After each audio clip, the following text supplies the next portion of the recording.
fishing actually yesterday during the day. We saw something different. We had a little bit of daytime action, which was nice. I think we caught a dozen fish during the day.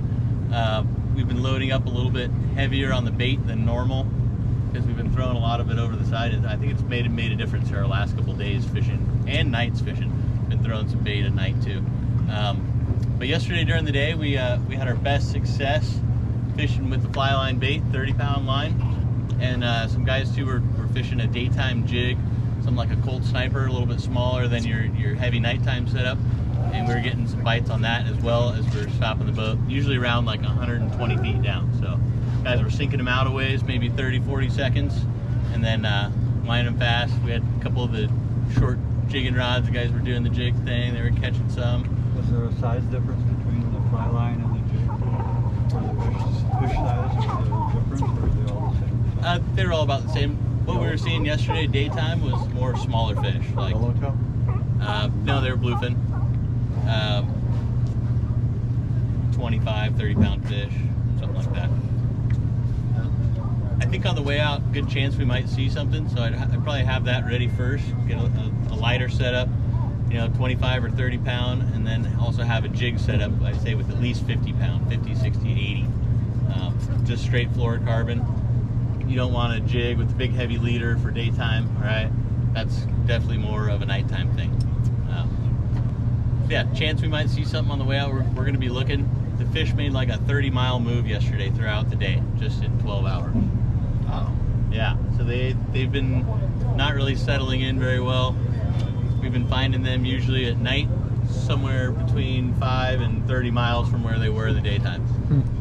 They've been just kind of here, and then someone will find them over here. Everyone's rat race, all right, kind of thing. They have not been consistent.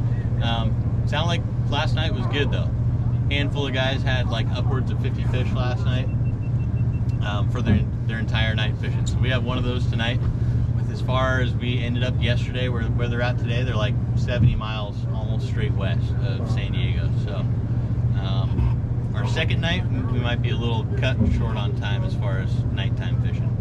But do what we can all throughout the day, to stay on the fish, hopefully, and catch some more daytime fish, because that was something we haven't really seen here in the last month, really. Like absolutely nothing. Mostly jigs and fly line during the day. Jigs and fly line during the day, yeah.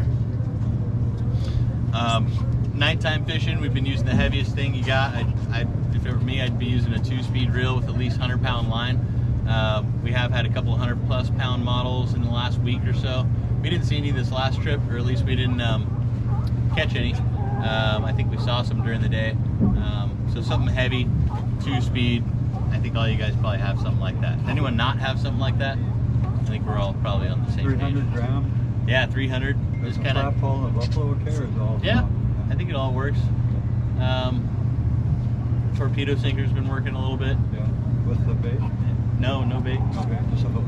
Yeah, for nighttime. I got a couple of those. Yeah. Oh, these are working great. Nighttime. 50 bucks a pop, guys. Daily bomb. Yeah, right. These ones are killing it. 50 bucks. I think too, we're not going to have too much wind. You could probably get away with even fishing a 250. It's a little lighter on the elbow.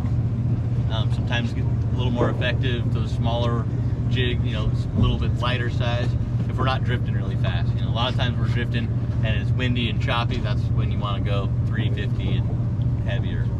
So 250, 300, I think is what we're going to be looking at with our weather. Wind to your back when you throw it out. Yeah, we like to toss like down swell, especially if it's windy. If it's nice out, we have less of an issue with it. A lot of times we can just line up and you can drop right there. But if it's windy, it helps to get it kind of downwind. So by the time you get under the boat, you're kind of straight up and down with your vertical jig, right? Vertical jig.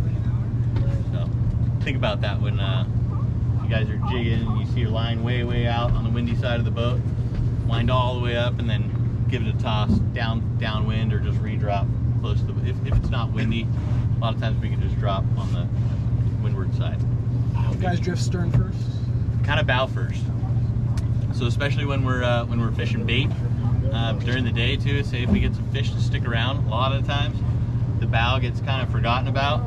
I would urge you guys, after the boat gets settled in on a drift, to grab a bait, belly hook a bait, and run up here and let it off the bow. A lot of times we're drifting this way, we get a lot of boils.